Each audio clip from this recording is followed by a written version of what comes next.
Good afternoon, everybody. I hope that you're all staying safe and healthy. I wanted to give you an update about things going on around the Texas Tech University system. The other day I was riding on the Texas Tech campus here in Lubbock, and I passed by Memorial Circle, and everything, as you might imagine, is pretty quiet over there. But it struck me, and this is a thought that I've had several times, about the Will Rogers statue. So there's a statue of Will Rogers, as you all know, on soapsuds there, and I've always wondered why it was that we had a statue of Will Rogers here at Texas Tech. Now, Will Rogers was from Oklahoma, spent a lot of time in West Texas, spent a lot of time in Fort Worth, but it's still, I never understood why we had a statue of him here, because he certainly didn't go to Texas Tech, because Texas Tech wasn't around when he was a young man.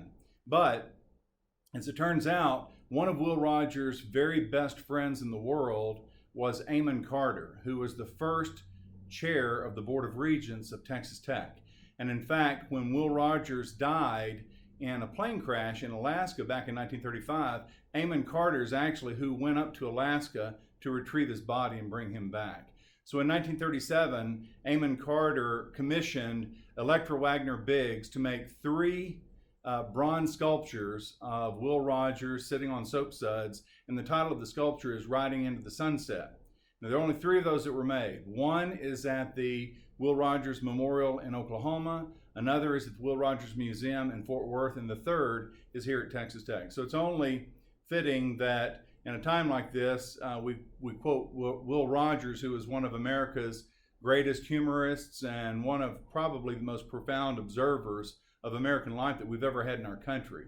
And Will Rogers said that the farmer is an optimist, because if he wasn't, he wouldn't still be farming. And that's such a profound statement about the way Americans have approached problems in general, always optimistic in spite of things, but in Texas in particular, that's such a great observation of the way our people approach things. We're used to having things tough coming at us. We're used to having things beyond our control coming at us. But in spite of that, we always work to make sure that we persevere and that we come out on the other side of something even better than we were going into it. And nothing could be more illustrative of that than what's going on with the COVID-19 crisis that we've all been dealing with.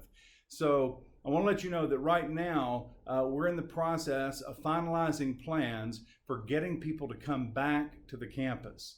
And there's a lot of work that goes into that. We've had daily meetings with leadership from all of the universities in the Texas Tech system where we review the different problems that people are having. We give everybody a chance to kind of bounce ideas off of one another, and we move forward with it. But at this point in time, some of our conversations and some of our meetings are getting far more specific and far more tactical about what we're going to be doing to bring faculty, staff, and students back on to all of our campuses. So you're going to be receiving information from the various university presidents coming up in the near future about how a particular campus or a particular university is going to roll out their return to campus. Now, what we're going to do with that is we're going to base our recommendations off of CDC guidelines and off of the medical professionals that we actually have within our system.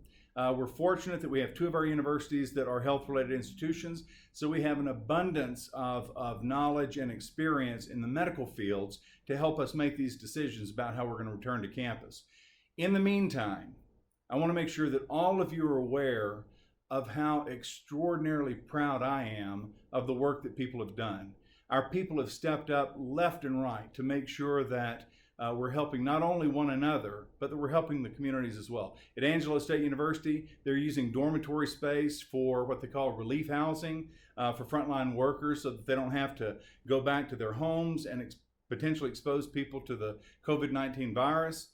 At Texas Tech University in the Department of Mechanical Engineering, they actually were using their 3D printers to produce personal protective equipment, face shields for clinics and rural hospitals around this region.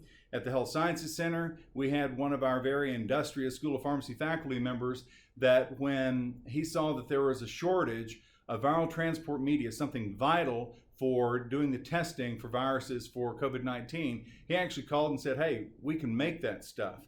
And they underwent the painstaking efforts to follow the guidelines for how to produce viral transport media. And at this point, we've produced over 50,000 vials of this substance which is vital for testing for the virus, not just here in West Texas, to hospitals out here, but literally all over the state. We've been helping the other systems and the other hospitals to get this done.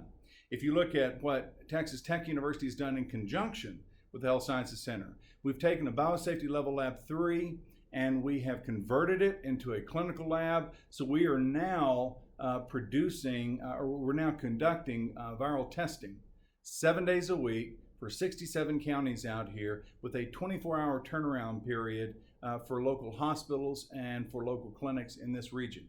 I could not be more proud of the work that we're doing. Those are just a few examples. We've had students stepping up. We've had staff and faculty volunteering for things. It's been incredible to watch. I do want to give you a couple of updates on things that are happening. If you look at Angelo State University, they're in the process of searching for a new president. Mickey Long, who is a former chairman of the board for the Board of Regents for Texas Tech University and a very proud Angelo State University graduate, is chairing that search. If you look at the Health Sciences Center, we have completed the search for the next president at the HSC. Dr. Lori Rice Spearman was named as the sole finalist, and we've been very excited that Midwestern State University, at their most recent Board of Regents meeting, the board voted unanimously to continue the talks with us as an interest in joining the Texas Tech University system.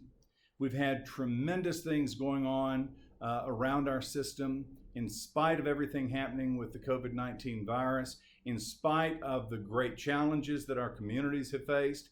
And as I said earlier, I could not be more proud of the folks that have been working on this.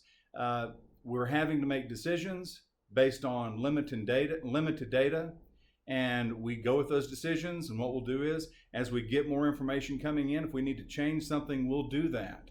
But I want to make sure that you understand what it is that we're doing. I also want to specifically give a shout out to all the members of the Chancellor's Council, because what you have done during this, I know that most of you don't realize this, nor would most of you care to be pointed out with the good things you're doing, but please understand something.